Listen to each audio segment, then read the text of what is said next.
importance of the conference is that the people who are here today are the ones on daily basis dealing with the issues of the working class.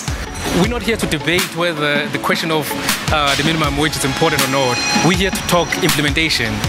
The idea behind this conference, firstly, we had taken a decision in terms of our annual performance plan that we must have a conference of this magnitude.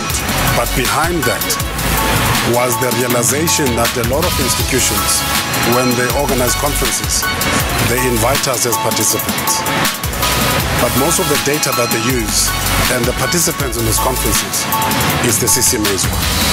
So this confirmed to us that we are actually an active and a very important participant in the labor market. We then took a decision that we must then initiate our own conference. And that's how the idea of the conference was born. The direct question that I'm asking is, are we ready to do this? Are we ready to implement the bills, soon to be acts, as scheduled?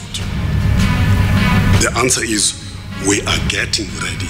We recognize the importance of the minimum wage in addressing wage inequality and in addressing the challenge of really ultra-low wages. Today we have the labor legislative instruments that talk to all the 6 worker rights demands contained in the Freedom Charter and arguably all the ILO core conventions. This is something to be proud of as a young democracy.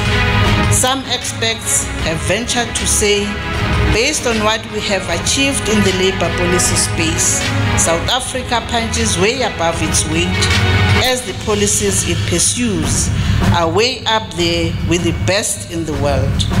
That today we are sitting in this room examining our state of readiness to implement the national minimum wage is a living testimony of how serious we are about transformation. I think one of the issues is around the importance of all the social partners lending their weight to this really important piece of legislation, that we all need to get involved and make sure that we make our respective constituencies aware of what's involved, and that we really stick to the compromises that gave rise to the agreements that gave rise to the bill. The one thing which is important for us, which we are currently doing with some of our experts, is that the submissions that we've already prepared to Parliament, because today is the last day to submit any changes that we wish to make in the National Minimum Wage and the Basic Conditions of Employment Act. From this conference and from what we've heard from yesterday, it has given us new ideas based on the questions that came up on things that we may not have anticipated at the time we made our original submissions. I think it is clear from the legislation that is proposed that the national minimum wage will be 20 rand per hour. And if it goes to 3,500, it means they are going to look at that and also check the deductions in terms of the basic conditions of employment.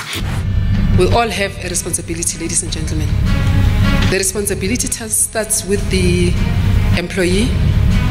You've got a responsibility to know what your rights are in a workplace, so that when your rights are violated, you can then go to you can come to the Department of Labor to assist. But beyond that, organized labor also has a responsibility to play, particularly unions at a shop floor level. And that is why, by design, when we conduct inspections, as a matter of principle, our inspectors need to involve organized labor, so that no inspection should be concluded without the members of organized labor being part thereof. I was astounded by how well attended the conference is. I think it was definitely on point, and I think it's going to go a long way towards raising the discussion around the national minimum wage and raising awareness around the minimum wage among social partners, but also within the CCMA. It is not about institutions of enforcement. It is about whether, when we implement execution and enforce, that the system is effective. That's the drive. It's about effectiveness. It's not about glory also. It's about making sure that the one who says, I have an award, the person gets what's stated in the award. that if there's a compliance order, the person gets what's stated in the compliance order. That when there's an agreement in the undertaking, that the employee gets what was undertaken. It's simple as that. What has been important for me is to understand how it impacts on domestic workers, because those are the that our workers ask time and again, because they need to afford, paying the workers according to what is prescribed. The 80% initial implementation for domestic workers is something that I did not have understanding of, but also it shapes our approach in terms of the wage negotiations, which is something new for my organization, because for a long time we were not unionized. Yes, there is still a lot of challenges that lie ahead, but also there's a lot of progress that we've made. Let us not be demoralized by fear.